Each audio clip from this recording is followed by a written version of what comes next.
long time to not be active doing the things that we love to do. Yeah. Great. And, you know, I can only be nothing but just grateful for the opportunity to be here in front of a live audience. Thank you guys for coming out to see us. Thank you.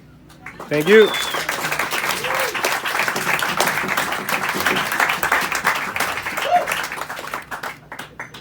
And yeah, let's count my blessings at this point, as we all are.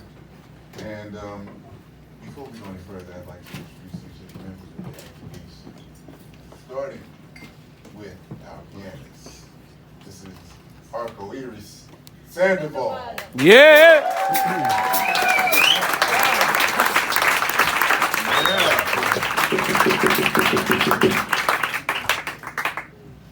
On the bass, that's Jonathan Michelle. Yeah.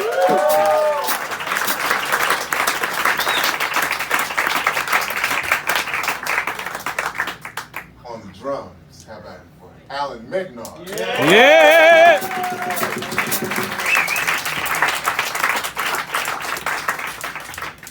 And the baby boy. The baby boy. See, it wasn't too long ago. Well, it was 20 years ago. But it wasn't too long ago that I was a baby boy on the stage. But now, we pass that mantle on. This young man, as you've heard, he's demonstrated his obvious prowess of an instrument, and he will continue to do so because he's got a beautiful, bright future ahead of him. This is his first.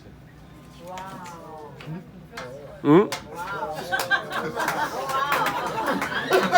Y'all got excited, right? Yeah. Y'all didn't even know what I was going to say. Pop that church. This is his first European trip. Yeah. Bienvenue. Yeah. That was funny. I hope y'all got that on camera. Y'all say, like, Caesar? No.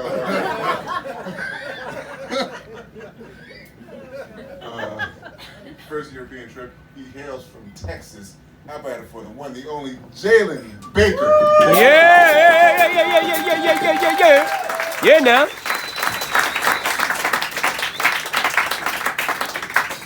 We're playing music from a CD that I just put out in February. And in musical terms, just is exactly what it is. February. This year is still just. And the CD is called Griot. This is important. And it was released in tandem with a book that I also released entitled Griot, but examining the lives of jazz's great storytellers. And in that book, it's a collection of interviews that I did across a span of generations of black jazz artists talking about their careers and their upbringings and their philosophies and their experiences. Those of you that are deep into the music might have read a book written by the great Art Taylor back in the 70s called Notes and Tones, where he's a great drummer who interviewed his peers, and his peers happened to be Miles Davis and Dexter Gordon and Art Blakey and so on. And so I decided to go ahead and continue that tradition, and that first volume came out. Now, the clip that you heard right before we played was part of not only the record, but the interview process. And it was Larry Willis, who is a pianist who sadly is no longer with us. I've had many years playing with him and just being able to seek his wisdom at, all occasions. And what you heard, or maybe didn't hear, was a question that I asked him, which was, what is the significance of being a black jazz musician in the United States? And you heard that husky laugh that he had, and he had some great things to say.